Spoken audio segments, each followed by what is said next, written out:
250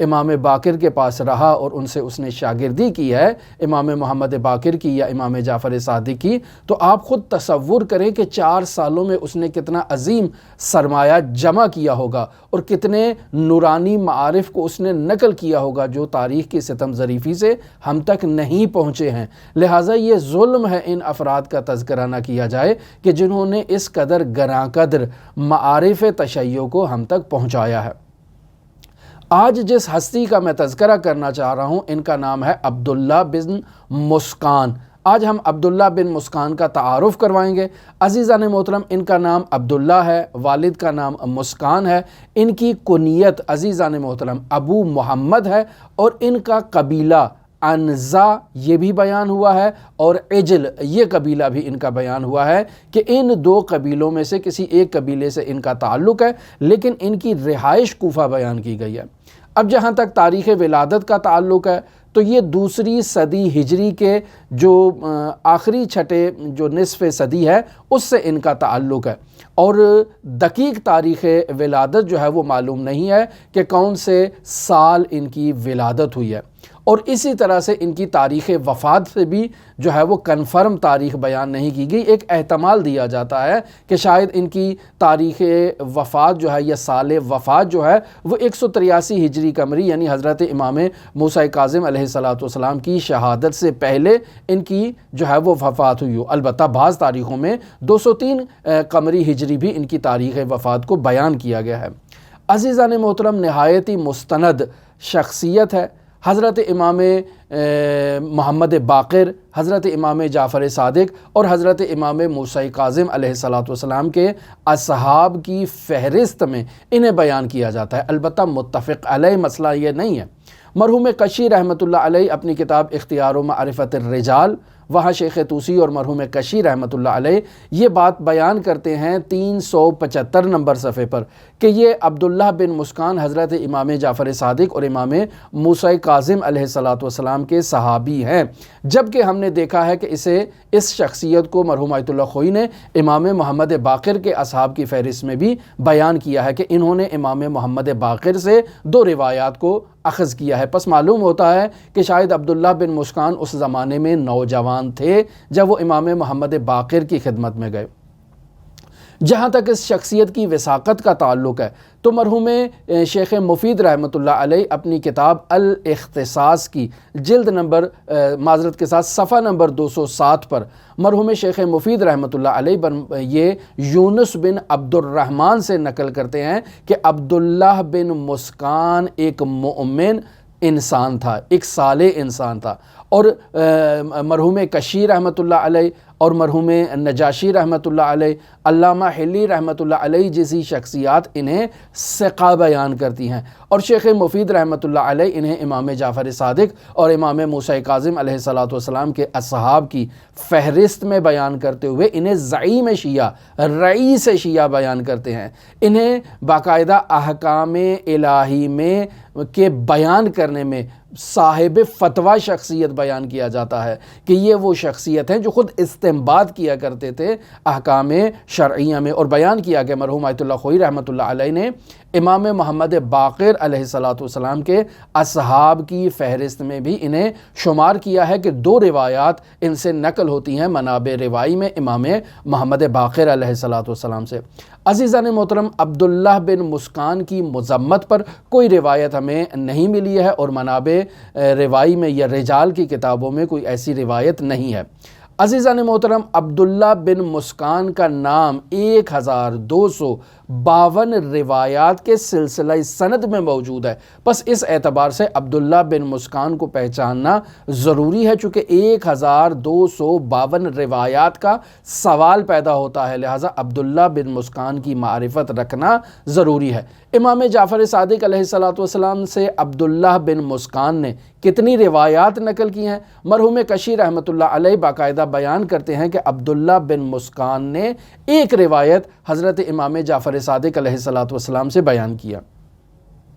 پھر اس کی وہ وجہ بھی بیان کرتے ہیں۔ وجہ یہ ہے کہ عبداللہ بن مسکان رحمۃ اللہ علیہ یعنی مرحوم کشی 382 نمبر صفحے پر اس بات کو نقل کرتے ہیں کہ انہیں یہ خوف تھا کہ وہ امام جعفر صادق علیہ السلام کی بارگاہ میں شرف یاب ہوں گے اور امام جعفر صادق کے شایان شان جو ان کے احترام کا حق ہے ممکن ہے اس طرح سے وہ ان کا احترام ادا نہ کر پائیں، لہٰذا اس خوف سے وہ امام جعفر صادق علیہ السلام کی بارگاہ میں شرف یاب نہیں ہوا کرتے تھے۔ وہ باقاعدہ سوالات لکھ کر بھیج دیا کرتے تھے ان افراد کے ہاتھ جو امام جعفر صادق کی خدمت میں شرف یاب ہو رہے ہیں، اور پھر ان سے جب وہ آتے تھے تو ان سے جو جوابات انہیں ملتے تھے اسے یہ مکتوب کر لیا کرتے تھے۔ مرحوم خوئی رحمۃ اللہ علیہ بیان کرتے ہیں کہ مرحوم کشی نے یہ جو نقل کیا ہے کہ عبداللہ بن مسکان نے صرف ایک روایت امام جعفر صادق علیہ السلام سے نقل کی ہے، جبکہ مرحوم نجاشی یہ مطلب بیان کرتے ہیں کہ امام صادق سے عبداللہ بن مسکان نے کوئی روایت نقل نہیں کی ہے۔ مرحوم خوئی رحمۃ اللہ علیہ فرماتے ہیں کہ یہ بات درست نہیں ہے۔ کیوں؟ چونکہ عبداللہ بن مسکان نے ایک روایت امام جعفر صادق علیہ السلام سے جو نقل کی ہے، اور مرحوم نجاشی کہتے ہیں کہ صرف ایک روایت نقل کی ہے ڈائریکٹ، جبکہ نجاشی کے بقول کوئی روایت نقل نہیں کی ہے۔ تو آیت اللہ خوئی فرماتے ہیں کہ وہ جو روایت بیان کر رہی ہے کہ صرف ایک روایت انہوں نے نقل کی ہے، اس روایت کے سلسلہ سند میں جو راوی موجود ہے اس پر مجھے اعتماد نہیں ہے، اور جبکہ میں خود اصول کافی میں باقاعدہ مرحوم کلینی کی کتابوں میں ایک سے زائد ایسی روایات کو مشاہدہ کرتا ہوں جن کا عدد 20 ہے یا 20 سے زائد 32 تک ہے کہ جو انہوں نے امام جعفر صادق سے نقل کی ہیں۔ پس معلوم ہوتا ہے کہ عبداللہ بن مسکان امام جعفر صادق علیہ السلام کی بارگاہ سے روایت کو اخذ کر چکے ہیں۔ لیکن یہاں بعض اساتید کہتے ہیں کہ نہیں، مرحوم آیت اللہ خوئی رحمۃ اللہ علیہ کا یہ بیان ہمارے لیے قابل قبول نہیں ہے، کہ وہ فرماتے ہیں کہ نہیں، مرحوم کشی کی جو بات ہے وہ قابل اعتماد نہیں ہے۔ ایسا کیوں احتمال نہیں دیا جا سکتا کہ عبداللہ بن مسکان نے جن راویوں سے ان روایات کو اخذ کیا ہے ان راویوں پر اس قدر اعتماد ہے عبداللہ بن مسکان کو کہ گویا ان راویوں کو حذف کر کے وہ ڈائریکٹ بیان کر رہے ہیں کہ میں نے امام جعفر صادق علیہ السلام یہ فرماتے ہیں۔ مثلا جیسے ہم آپ دیکھیں مجالس عزا میں ممبروں پر مثلا روایت نقل کرتے ہیں، امام صادق آل محمد نے یوں فرمایا، امام موسیٰ کاظم علیہ السلام نے یوں فرمایا، امام علی ابن موسیٰ رضا علیہ السلام نے یوں فرمایا۔ کیوں ہم نقل کرتے ہیں؟ چونکہ ہمیں یقین ہے، ہم نے نہایت ہی معتبر کتابوں میں ان روایات کو پڑھا ہوتا ہے، ان کے سلسلہ سند کو مکمل ہم نے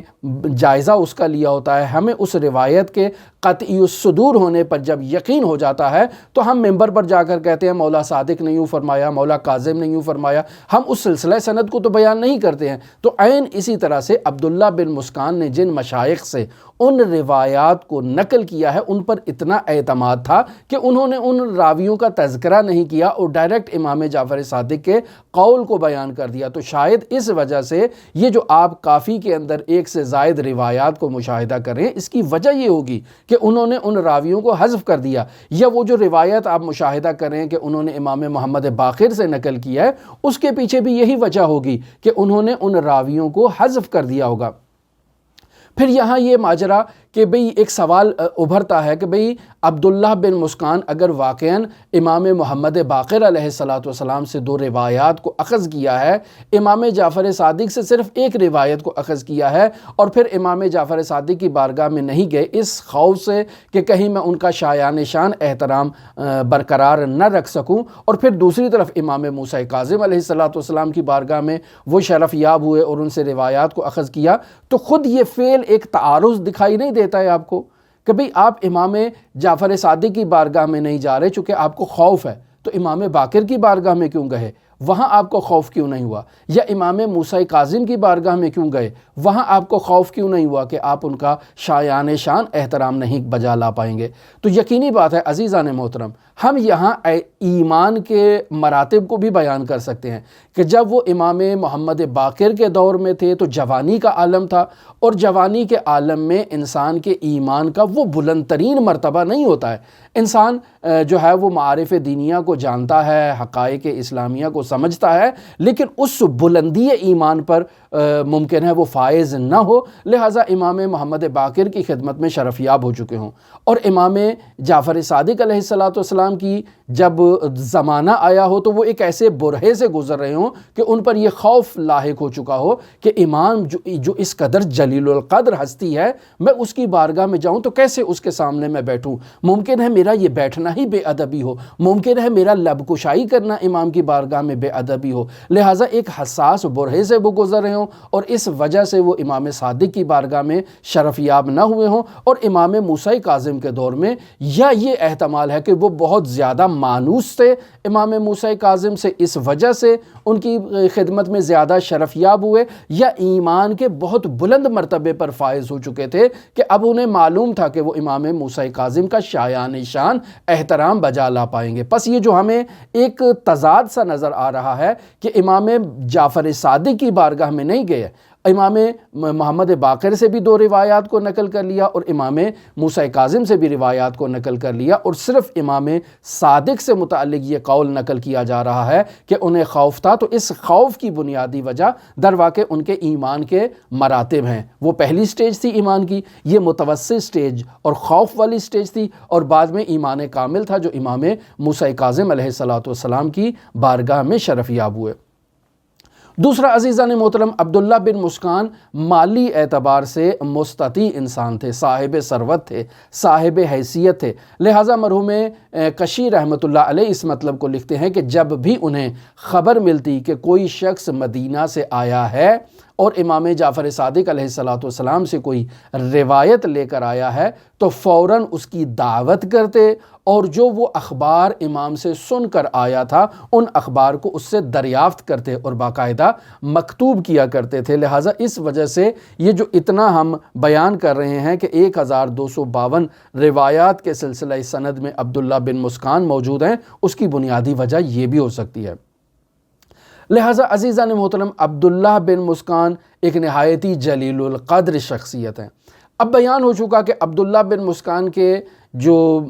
کس امام کے محضر میں گئے اور کس امام کے شاگرد ہیں، یہ بیان ہوا کہ اختلافی ہے۔ مرحوم آیت اللہ خوئی فرما رہے ہیں کہ آیت اللہ حضرت امام محمد باقر سے 2 احادیث کو نقل کیا، پس امام محمد باقر کے اصحاب میں سے بھی ہیں، امام صادق سے 1 روایت کو نقل کیا یا زائد روایات کو نقل کیا، پس امام صادق کے اصحاب میں سے بھی ہیں، اور امام موسیٰ کاظم سے بھی چونکہ روایات کو نقل کیا ہے لہٰذا ان کے اصحاب میں سے بھی ہیں۔ لیکن اس کے علاوہ اصحاب اجماع میں نہایت گراں قدر اور مستند ترین اصحاب اجماع سے انہوں نے روایات کو اخذ کیا ہے، اور غیر اصحاب اجماع میں بھی نہایت گراں قدر ترین اصحاب سے انہوں نے فیض حاصل کیا ہے، لہٰذا ان کے مشائخ میں نہایت گراں قدر شخصیات موجود ہیں۔ مثلا ابو بصیر لیث مرادی جو اصحاب اجماع میں سے ہیں وہ ان کے مشائخ میں ہیں، زرارہ بن اعین یہ ان کے مشائخ میں موجود ہیں۔ عزیزان محترم، جابر بن یزید جعفی جو امام محمد باقر علیہ السلام کے اصحاب سر میں سے ہیں، اصحاب خاص میں سے ہیں، محرم راز ہیں، یہ بھی در واقع مشائخ عبداللہ بن مسکان میں سے ہیں۔ اسی طرح سے آپ دیکھیں برید بن معاویہ اجلی جو اصحاب اجماع میں سے ہیں، یہ بھی مشائخ عبداللہ بن مسکان میں سے ہیں۔ ہشام بن سالم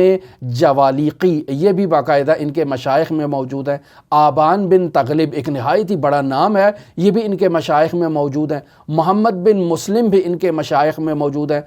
ابن ابی یعفور جو اصحاب اجماع سے ہیں یہ بھی ان کے مشائخ میں موجود ہیں، اور محمد بن علی حلبی یہ بھی ان کے مشائخ میں موجود ہیں۔ اور نقل کیا جاتا ہے کہ عبداللہ بن مسکان نے جو کتاب تحریر کی ہے فقہی معاملات پر اور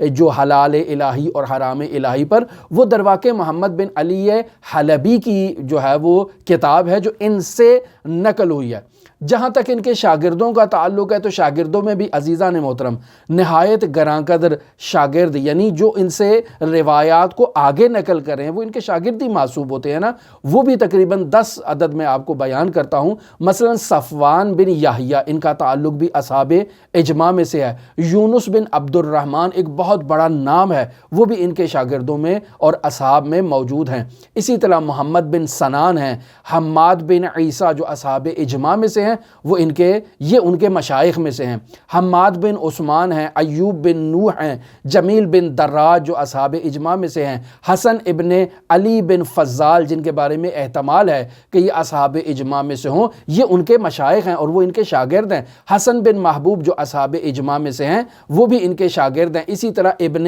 ابی عمیر ایک بہت بڑا نام ہے اصحاب اجماع میں، وہ بھی ان کے شاگرد ہیں۔ پس عزیزان محترم عبداللہ بن مسکان ایک بہت بڑا نام ہے، اور رجال بیان کرتے ہیں کہ عبداللہ بن مسکان سے 2 کتابیں جو ہے وہ منسوب کی جاتی ہیں۔ ایک کتاب فی الامامت، یہ عبداللہ بن مسکان سے ہے۔ ایک ہے کتاب فی الحلال والحرام، جس کے بارے میں بیان کر چکا کہ محمد بن علی حلبی کی روایات کو عبداللہ بن مسکان نے آگے نقل کیا ہے۔ اور آغازی میں ہم بیان کر چکے کہ عبداللہ بن مسکان کی تاریخ وفات سے متعلق 2 روایات بیان کی جاتی ہیں، یعنی 2 قول بیان کیے جاتے ہیں۔ ایک قول یہ ہے کہ 183 ہجری قمری حضرت امام موسیٰ کاظم کی شہادت کے سال سے پہلے عبداللہ بن مسکان کا انتقال ہو گیا، اور دوسرے قول کے مطابق 203 ہجری قمری سے پہلے عبداللہ بن مسکان کا انتقال ہو چکا، یعنی عبداللہ بن مسکان نے امام علی ابن موسیٰ الرضا علیہ آلاف التحیت و ثنا کے جو حضور ہے اس کو درک نہیں کیا، اور اس سے پہلے ہی یہ اس دنیا سے رخصت ہو چکے۔ ہماری دعا ہے کہ خداوند متعال عبداللہ بن مسکان سے روایات جو انہوں نے نقل کی اور معارف اہل بیت کی نشر و اشاعت میں، مکتب تشیع کی نشر و اشاعت میں، معارف ائمہ معصومین کی نشر و اشاعت میں جو انہوں نے کردار ادا کیا ہے، خداوند متعال ان کی ان کاوشوں کو اپنی بارگاہ میں قبول و مقبول فرمائے۔ ہماری دعا ہے کہ خداوند متعال ہمیں اصحاب اہل بیت، اصحاب ائمہ، اصحاب رسول خدا کو جاننے، ان کی سیرت کو جاننے، ان کے حالات زندگی کو جاننے، اور کن کن کٹھن مراحل سے عبور کر کے انہوں نے روایات کو ہم تک پہنچایا ہے، ان اصحاب کو پہچاننے کی ہمیں سعادت نصیب فرما۔ ہماری دعا ہے کہ خداوند متعال ہمیں معارف اہل بیت علیہ الصلاۃ والسلام سے روشناس فرمائے، علم عطا فرمائے معارف اہل بیت کا، اور ہماری دعا ہے کہ خداوند متعال ہمیں منجی عالم بشریت حضرت صاحب العصر صاحب الزمان مہدی موعود کے اصحاب میں قرار دے، اور دعا ہے کہ خداوند متعال حضرت امام زمان اجل اللہ تعالی فرجہ الشریف کے ظہور میں تعجیل فرمائے۔ اللہم صلی علی محمد و آل محمد وعجل فرج قائم آل محمد۔